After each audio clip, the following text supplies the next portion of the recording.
Copenhagen. Let's get a view now from Joakim Gundel, who's a political analyst. He's live via Skype from Copenhagen.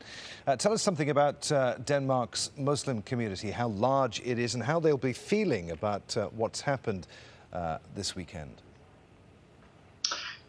Well, thank you for inviting me in to the program. Well, the Danish Muslim community is probably the biggest minority in, especially religious minority in Denmark. It's actually the second biggest religion in Denmark after Christianity or Lutheran Christianity. But mainly being migrants, stemming back from mainly migration starting in the 1960s. And of course, my impression is that they are quite shocked about the events. But many of them, and most of them, are actually probably responding in the same way as most of the Danish population do. Denmark's chief rabbi has criticized Israel's prime minister after he renewed his call for European Jews to emigrate en masse to Israel. What will the wider Jewish community there in Denmark have made of Mr. Netanyahu's remarks? Well, I'm not very close to the. I mean, I actually don't spend that much time in Denmark. I'm mainly a political analyst working with Somalia, the Horn of Africa, and issues such as Al-Shabaab and terrorism there. But being back home and knowing the Danish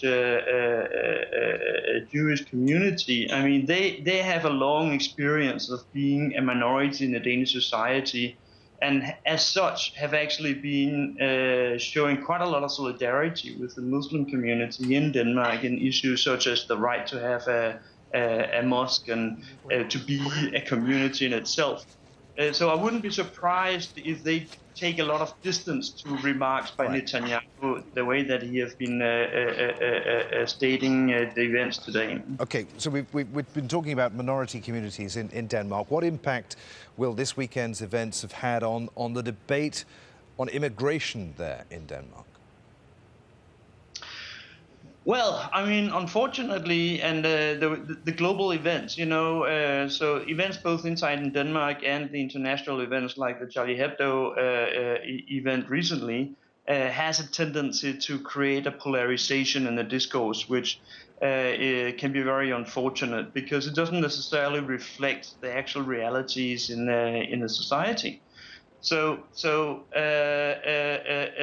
there will be, you know, forces that will be trying to use that for their political and ideological interest.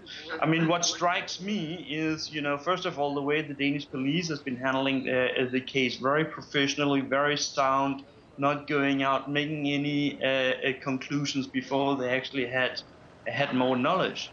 And as it seems right now, you can't draw any direct, clear conclusions such as that this was a very strongly linked, speculated and planned attack by some of the radical Islamist groups at a global level. It looks like it might just as well be some sort of copycat attack by a guy who has been distressed completely personally. All right. Mr. Gundel, good to talk to you. Many thanks indeed for being with us. Yes, thank you. The United Nations Security Council